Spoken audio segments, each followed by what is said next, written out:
요한계시록 1장 9절 말씀부터 마지막 절 20절 말씀까지 함께 봉독하시겠습니다. 요한계시록 1장 9절 말씀부터 20절 말씀까지입니다.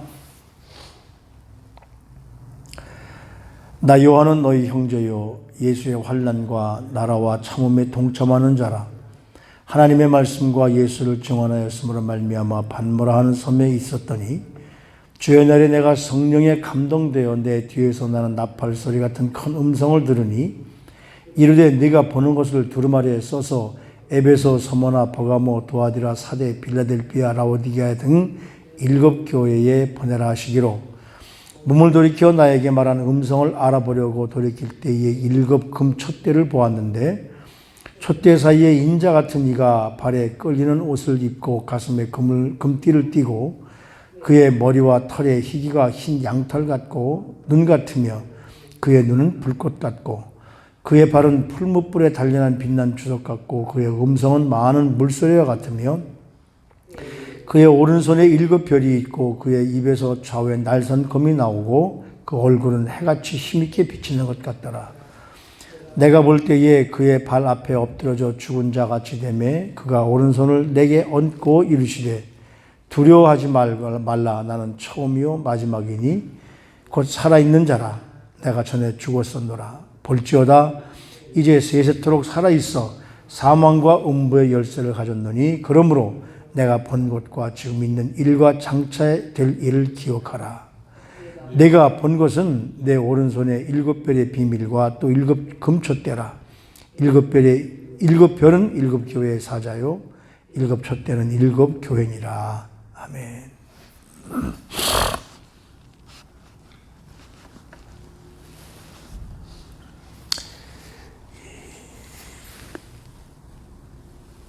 우리에게 닥치는 고난은 손해 같고 불행 같습니다. 그러나 예수님은 깊이 우리가 알면 알수록 바로 이 고난과 이 불행이 오히려 우리에게 영적인 기회를 얻게 한다는 사실이죠.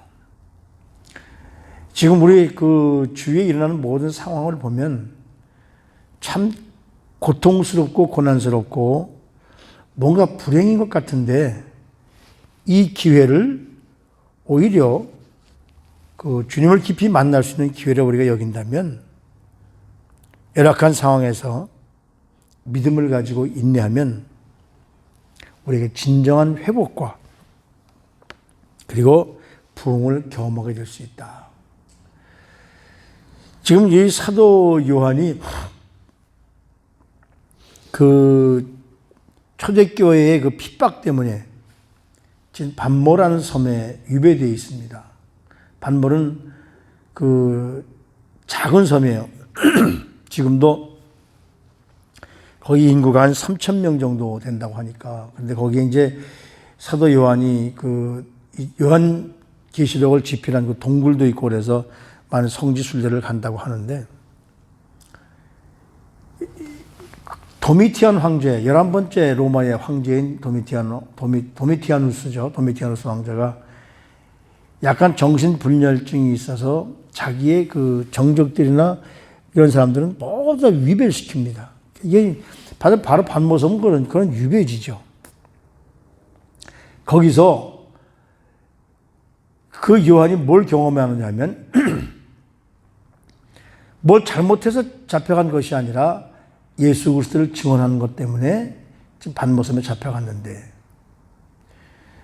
10절 말씀에 보면 주의 날에 내가 성령에 감동되어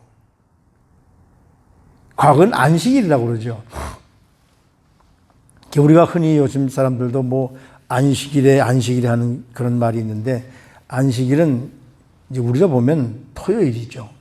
그래서 우리 주님이 부활하신 날을 우리가 주일로 제정해서 그날을 우리가 이제 예배드리는 날로 기념하고 쉬는 날로 기념하는데 바로 그 주의 날, 바로 예수님이 부활하신 그날에 성령이 감동되어서 환상을 보게 됩니다.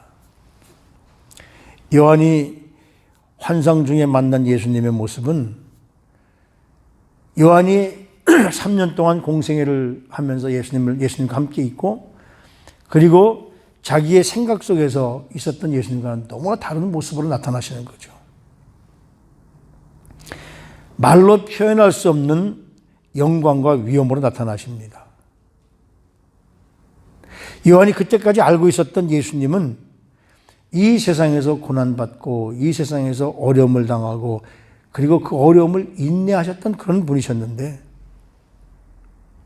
그래서 요한도 그런 예수님과 함께 고난에 동참했고 환난에도 동참했고 같이 인내하면서 같이 살았었는데,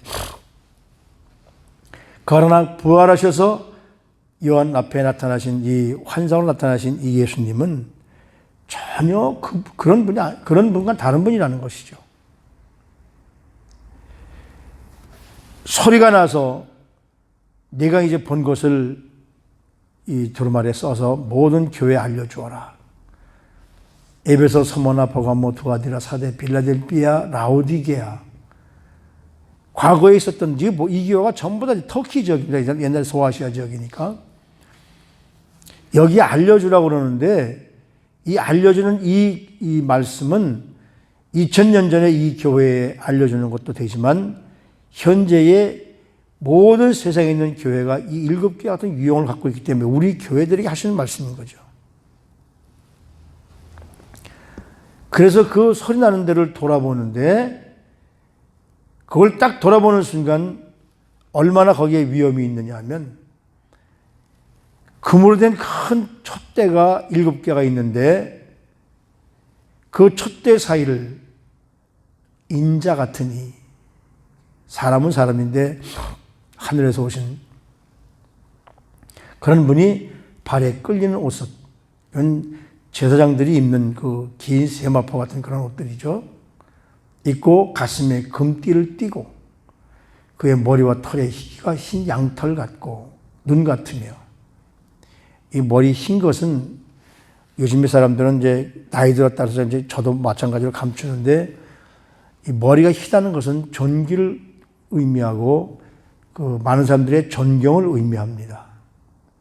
그리고 그의 눈은 불꽃 같고 모든 것을 통찰해 볼 수 있는 능력인 거죠.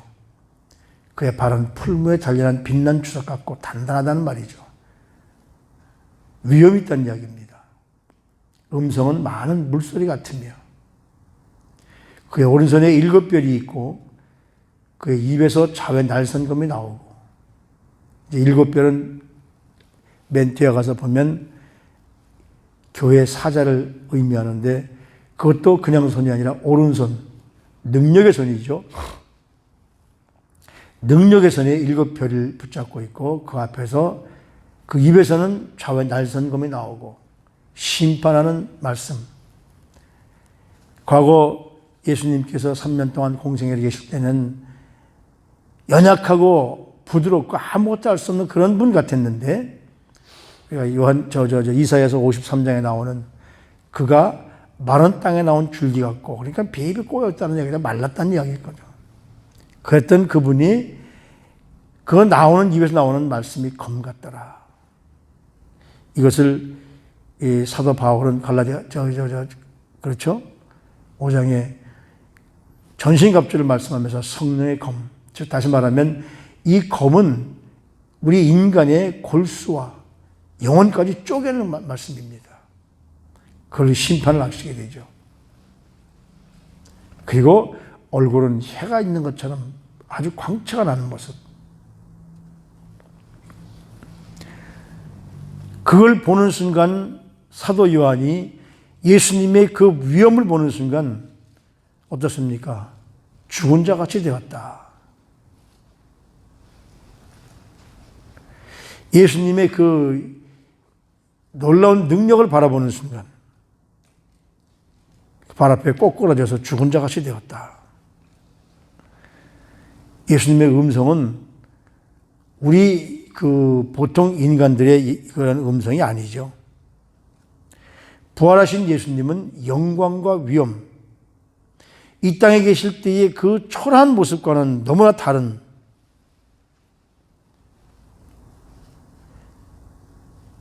예수님을 전함으로 말미암아 요한이 받았던 모든 고난, 그런 것들은 예수님의 그 모습 환상을 보는 그 가운데 예수님의 영광과는 전혀 비교할 수 없는 그런 모습을 지금 보고는 너무너무 놀라서 그냥 기다려서 죽은 것까지 된 것이죠. 그런데 그걸 끝나는 것이 아니라 그 영광 중에 오신 그분이 지금 요한에게 다가오면서 정말 죽은 것 같이 아주 그냥 그 기절해버린 그 요한을 손을 얹으면서 뭐라고 그러냐면 두려워하지 말아라. 나는 처음이요 마지막이다. 알파와 오메가다, 이런 말씀이죠.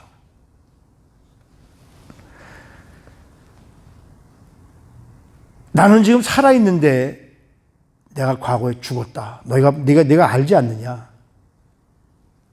그래서 이제는 과거에 그런 내가 아니라 이제는 뭡니까? 여기 보니까 세세토록 살아있어 사망과 음부의 열쇠를 가졌노니. 죽이는 것과 삶은 바로 예수님의 손에 달려있다는 것이죠. 그러므로 내가 본 것을 기록해라. 예수님께서 요한에게 나타나면서 예수님 자신을 과거와 다르게 세 가지로 그 자신을 예수님이 소개해 주고 있죠. 예수님 자신을. 첫째는 뭐냐면 나는 처음이요 나중이다. 그건 뭡니까? 알파와 오메가다. 알파와 오메가라는 얘기는 그 헬라어로 알파가 우리 영어의 A이고 오메가가 영어의 Z니까 처음부터 끝이다. 둘째는 뭐라고 그러냐면 나는 너희들이 본 것처럼 죽은 자가 아니라 나는 지금 살아있는 자다, 현재. 근데 과거에 내가 죽었었다. 그리고 그 말씀은 뭐냐면 나는 영원히 살아있는 존재다, 이거죠. 요한복음 1장에 보면 태초에 말씀이 계시는데 그 말씀이 하나님과 함께 하셨고 말씀으로 말미암아 온 천지를 창조하셨다 그래서 그렇습니다. 그 말씀이 육신이 되어서 이 땅에 거하시니까 그 안에 하나님의 영광이 가득하더라.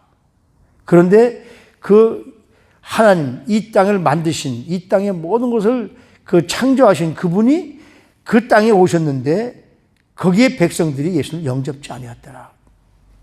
바로 그 예수님이시죠. 그러니까 과거에는 죽을 수밖에 없는 인간의 모습을 입었는데 너희들을 위해서 내가 죽었고 지금 살아있는데 나는 영원한 존재다. 그래서 내가 뭘 가졌느냐면 나는 사망과 음부의 열쇠를 가졌다. 지옥의 열쇠를 갖고 사망의 열쇠를 가지고 있었기 때문에 이 열쇠를 통해서 너희들을 다 앞으로 하나님 앞으로 인도하게 될 것이다. 다시 말하면 바로 예수님은 하나님의 그 하나님으로서 온 세상을 주관하시고 심판하시는 분이시다. 그러면서 여기 설명을 해주면서 뭐라냐면 내 오른손의 7별의 비밀과 7 금초대의 비밀을 알려주는데 내 오른손의 7별의 비밀은 바로 그 별은 사자다. 교회의 사자다. 하나님의 몸된 교회의 지도자는 우리 주님이 붙들고 계신 분들입니다. 요즘에는 너무 그런 그 권위가 떨어져서 많은 사람들이 그 하나님의 사자들을 붙들고 흔들고 떨어뜨리려고 하지만 그러나 하나님은, 우리 예수님은 바로 그 사자들을 권능의 팔인 오른손으로 붙들고 계십니다. 그걸로 끝나는 것이 아니라 그 붙들고 계시면서 7 교회 사이를 운행하시는 분, 위엄과 영광을 가지고 존귀를 가지고 운행하시는 분. 그러니까 지금 이 교회는 하나님이 운행하시고 하나님이 계획하시고 하나님이 이끌어가시는 것이지 사람이 이끌어가는 것이 아니라는 것이죠. 바로 교회의 주인은 우리 주님이시라는, 예수님이시라는 말씀입니다. 지금 이 세상이 어렵고 힘들어도 교회를 위한 핍박이 와도 끝까지 참고 견디는 자들, 이 요한계시록이 그거거든요. 마지막까지 견디는 자들, 그들에게 하나님의 상급이 있다. 우리가 그 똑같은 사물을 봐도 평면으로 보는 것과 입체적으로 보는 것은 전혀 다릅니다. 요즘에는 뭐 이 컴퓨터 과학이 발달돼서 옛날에 저희 때만 해도 그 3D라는 것이 그렇게 많이 유행이 안 될 때 있어서 사람들이 이제 그 입체를 그리고 그랬는데 요즘엔 다 집어넣으면 3D로 뭐 다 나오죠. 입체적으로. 이것은 우리가 보는 것과는 전혀 다른 관찰, 다른 이해를 낳는데 이것을 우리가 뭐라고 그러냐면 우리 흔한 말로다가 우리는 바라보는 것이 빙산의 일각이다. 빙산은 우리가 보이는 곳에 9은 숨어 있습니다. 물속에. 그러니까 빙산이 요만하다고 해도 그 속에 엄청난 큰 것이 있다는 거죠. 그리고 흔히 뭐라 그러면 장님이 코끼리 다리를 만지는 격이다. 이것은 뭐냐면 우리 인간의 이해와 한계를 잘 표현한 비유로 갈 수 있습니다. 우리가 인간으로서 하나님 그리고 예수님을 이해하는 데는 그저 빙산의 일각이나 장님이 코끼리 다리 만지는 것과 같다는 것이죠. 많은 사람들이 당신은 예수님에 대해서 알고 계십니까? 예수님을 구주로 영접하셨습니까? 그러면 우리는 분명히 내가 예수님으로 말미암아 영접돼서 내가 그 은혜를 받았으니까 나는 영접했습니다. 주님을 압니다. 그분은 나를 위해서 십자가에 돌아가신 분이시고 우리의 모든 짐을 다 짊어지시고 나를 위해 희생하신 분이시고 부활하신 분이시고 이것은 예수님의 기본적인 측면만 우리가 이해하는 것이죠. 우리가 인간적인 지극히 한계성 있는 인간을 느낄 수 있는 감정이 바로 우리가 이런 예시로 예수님을 표현하는데 그러나 예수님의 이 속성 가운데 가장 중요한 것은 여기서 본문 말씀에서 보면 영광이라는 것이요. 글로리. 그냥 우리가 영광이라는 그 존재 생각하는 것이 아니라 엄청난 그 위엄, 우리가 상상할 수 없는 위엄, 이 영광이 바로 하나님의 거룩하심에 존재하는 겁니다. 그러면서 그 영광이 하나님 앞에 존재하면서 거기에 나타나는 상태가 뭐냐면 존귀하심입니다. 영광스러운 분이 바로 예수님이신데 하나님이시고 예수님이신데 그 예수님인 그 영광과 그것이 바로 거룩함에 나타나는 예수님의 존재적인 건데 그것이 우리에게 보이는 것이 정말 존귀하신 분으로 감히 우리가 상상할 수 없는 분으로 우리가 흔히 생각하는 그 왕 이런 사람들의 영광이나 존귀 이런 것과는 비교가 안 되는 영광으로 그 하나님의 영광이 그 존귀와 영광과 이것이 나타나는 상태가 바로 예수님에게 충만하게 지금 사도 요한이 바라보는 그것과 똑같은 것이죠. 그 당시에는 예수님과 말씀도 나누었는데 예수님의 음성이 달라졌습니다. 엄청난 물소리와 같습니다. 그 눈은 우리가 바라볼 수 없을 정도로 통찰력 있는 눈으로 불꽃 같은 눈으로 무섭게 바라보고 계십니다. 그러면서 그가 보이는 모든 그 흰 머리와 흰 수염은 존귀를 나타내는 것이고 이런 분이 바로 예수님이시죠. 그 예수님, 그 영광스러운 분이시고 존귀스러운 분을 우리가 그런 마음으로 느끼면서, 머리로 느끼면서 찬양할 때에 진정한 찬양이 나오는 것이죠. 그래서 우리는 주님 영광 받으소서, 주님 존귀를 받으시옵소서 이런 찬양이 바로 그 우리가 지금까지 내가 느꼈던 것과 다르게 사도 요한이 바라보는 그 영광과 존귀를 함께 하시는 분,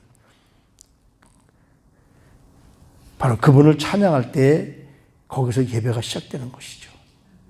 우리는 바로 지금 그런 분을 만나서 우리에게 가르쳐주고 있는 바로 사도 요한을 만나고 있는 겁니다.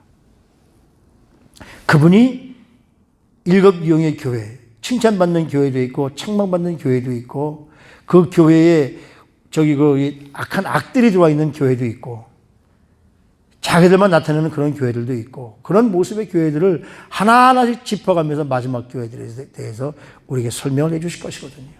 과연 우리는 어떤 교회일까? 교회는 예수님의 영광과 존귀를 나타내는 그런 공동체가 되어져야 됩니다. 예수님의 빛과 소금을 나타내는 교회가 되어줘야 됩니다. 그런 교회가 되기를 소원하시면서 예수님께서는 지금 이제 사도 요한에게 그런 교회들을 설명해 주세요.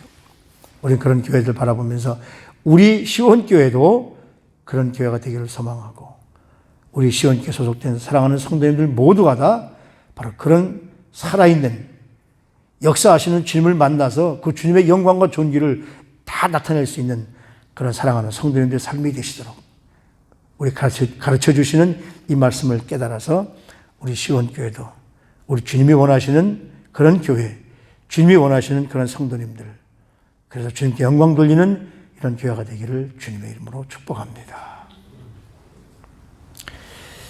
하나님 아버지, 부활하신 주님을 지금 사도 요한이 만나면서 그 주님의 영광과 위엄과 존귀를 바라보고 있는데, 우리는 얼마나 주님의 그 존귀하심과 주님의 그 영광스러운 모습을 바라보면서 이 땅에서 살아가는 동안 그런 주님을 만날 수 있는 은혜를 주시며 진실로 감사합니다.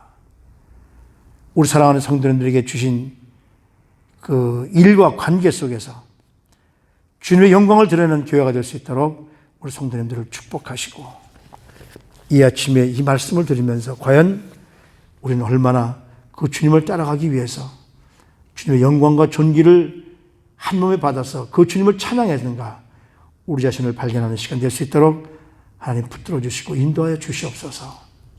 앞으로 될 일들, 앞으로 교회가 어떤 모습으로 정말 이 마지막 때에 온 세상을 감당할 수 있는 능력 있는 교회가 될까, 우리 성도님들이 그런 모습으로 말씀을 드리면서 변화될 수 있도록 축복하시고, 항상 하나님의 사랑이 우리 성도님들 가운데 넘쳐서 주님께서 우리에게 부여하신 모든 이 직분을 감당할 수 있는 성도님들이 될 수 있도록 한 분 한 분을 축복해 주시옵소서. 존귀하신 우리 구주 예수 그리스도 이름으로 감사하며 기도드리옵나이다. 아멘.